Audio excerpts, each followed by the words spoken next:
ඔයාගේ Discord account එකට password එකකුයි Gmail එකකුයි දැම්මොත් ඒක ආරක්ෂිතද?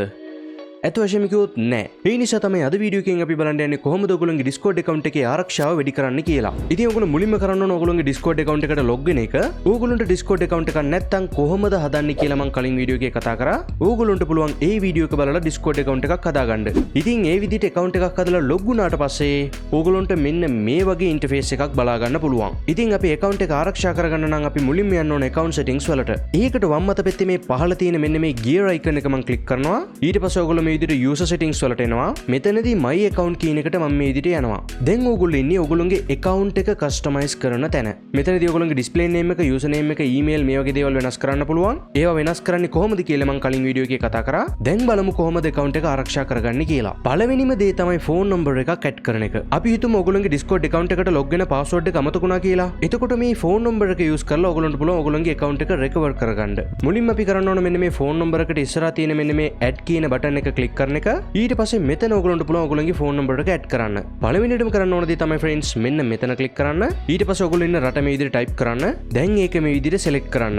ඊළඟට ඔයගොල්ලන්ගේ ෆෝන් නම්බර් එක බිඳුව නැතුව ටයිප් කරන්න. ඊට පස්සේ ඔයගොල්ලන්ට කරන්න තියෙන මේ විදිහට send කියන එක ක්ලික් කරන එක. ඊළඟට ඔයගොල්ලෝ මේ විදිහට verification එකක් කරන්න ඕන. ඊට පස්සේ ඔයගොල්ලන්ගේ ෆෝන් එකට අංක 6ක කෝඩ් එකක් එනවා. ඒක ඒ විදිහටම මෙතන ටයිප් කරන්න. එහෙම ටයිප් කරාට පස්සේ ඔයගොල්ලන්ගේ Discord account එකට අදාළ password එකක් ටයිප් කරන්න ඕන. ඒකත් ටයිප් කළා මම මේ විදිහට confirm කියන එක ක්ලික් කරනවා. ඔන්න දැන් අපි ෆෝන් නම්බර් එක ඇඩ් කරලා තියෙන්නේ. account එකක් ඔයගොල්ලන්ට recover කරන්න අවශ්‍ය වුණොත් මේක ඔයගොල්ලන්ට use කරන්න පුළුවන්. ඔයගොල්ලන්ගේ account එක ආරක්ෂා කරන්න තියෙන ඊළඟ ක්‍රමය තමයි හොඳ පාස්වර්ඩ් එකක් දාන එක. ඒ කියන්නේ ඔයගොල්ලන්ගේ නම, birth date එක, ඔයගොල්ලන්ගේ email address එක මේ වගේ දේවල් නැතුව random letters, symbols, numbers මේ ඔක්කොම mix වෙච්ච පාස්වර්ඩ් එකක් දාන්න ඕන. උදාහරණයකට දැන් ඔයගොල්ලන්ට පේනවා වගේ. ඉතින් පාස්වර්ඩ් change කරන්න නම් මෙන්න මෙතන change password කියන එක click කරන්න. මෙතන දැන් ඔයගොල්ලන්ගේ account එකට තියෙන password එක type කරන්න. අලුත් password එක මෙතන type කරන්න.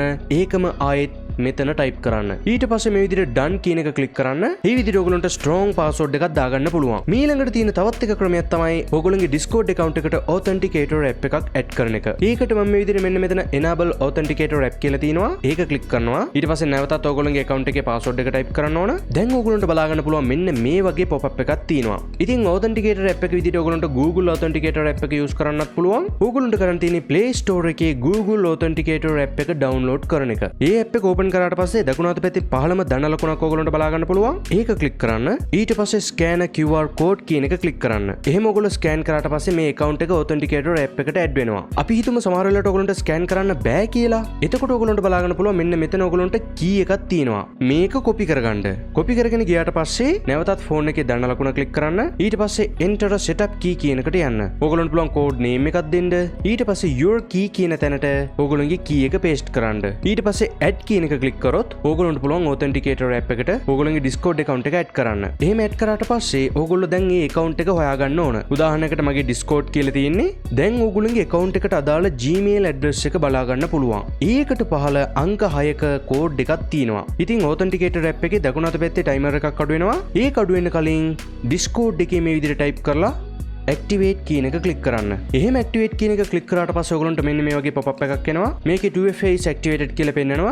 ඒ කියන්නේ මෙතනින් එහාට ඔයාගේ Discord account එක access කරන්න නම් ඒ කියන්නේ log වෙන හැම අවස්ථාවෙදීම ඔයගොල්ලන්ගේ password එකට අමතරව Google authenticator app එකෙන් අර generate වෙන code එකක් type කරොත් විතරයි ඔයගොල්ලන්ගේ account එකට log වෙන්න පුළුවන්. ඒ කියන්නේ ඔයගොල්ලන්ගේ account එකට අමතර layer එකක ආරක්ෂාවක් තියෙනවා. මෙතනින් එහාට ඔයගොල්ලන්ගේ account එක ආරක්ෂා කරන්න තවත් ක්‍රම දෙකක් තියෙනවා. ඒක enable වෙන්නේ ඔයගොල්ලෝ මේ විදිහට two factor authentication enable කරොත් විතරයි. ඒ කියන්නේ දැන් අපි enable කරපු එක. පළවෙනි ක්‍රමය තමයි friends enable SMS authentication. මේක click කරන්න. ආයෙත් ඔයගොල්ලන්ගේ password එක දෙන්න. ඊට පස්සේ ඔයගොල්ලන්ට පේනවා ඇති already enabled කියලා වැටිලා තියෙනවා. ඊළඟට ඔයගොල්ලන්ට බලා ගන්න පුළුවන් පහළ තියෙනවා download backup codes කියලා. මේක click කරන්න. මේක click කරාට පස්සේ ඔයගොල්ලන්ට codes වගේක් download වෙනවා. මේක පරිස්සමට ආරක්ෂිතව මොකක් හරි pen drive එකක හරි දාලා හොඳ safe තැනක තියන්න. හදිසියවත් ඔයගොල්ලන්ගේ account එක නැති වුණොත් ඔයගොල්ලන්ට පුළුවන් මේ backup codes වලින් ඔයගොල්ලන්ගේ account එක නැවතත් ගන්න. ඒ කියන්නේ ඔයගොල්ලෝ account එක recover කරන්න යනකොට backup code එකක් ඉල්ලනවා. ඉතින් ඔයගොල්ලන්ට ලැබිලා තියෙන backup codes වලින් එකක් ඒ විදිහට ලබා දුන්නොත් එහෙම ඔයගොල්ලන්ට account එක නැවතත් ලබා ගන්න පුළුවන්. දැන් ඔයගොල්ලන්ට පේනවා ඇති අපි මේ වෙනකොට phone number එකක් add කරා, password එක strong කරගත්තා, authenticator app එකත් add කරා. මීට අමතරව බෑකප් කෝඩ්ස් ටිකක් ඩවුන්ලෝඩ් කරගත්තා. මේ ටික කරොත් අනිවාර්යයෙන්ම ඔයගොල්ලෝගේ Discord account එක ආරක්ෂා කරගන්න පුළුවන්. ඉතින් අද ටියුටෝරියල් එක ගැන මොකක්ද හිතෙන්නේ? අනිවාර්යයෙන් ඔයගොල්ලෝගේ අදහස කමෙන්ට් කරන්න. තවත් මේ වගේ ටියුටෝරියල්ස් බලන්න Filtrix Education YouTube channel එක subscribe කරලා එකතු වෙන්න. ඒක නෙමෙයි Photoshop මුලින් ඉඳන් සම්පූර්ණයෙන්ම ඉගෙන ගන්න කැමතිද? දැන් ඔයගොල්ලන්ට බලා ගන්න පුළුවන් ඒකට අදාළ වීඩියෝ එක. එහෙනම් මේ වීඩියෝ එකෙන් හම්බෙමු. ඔයගොල්ලන්ට සුබ දවසක්.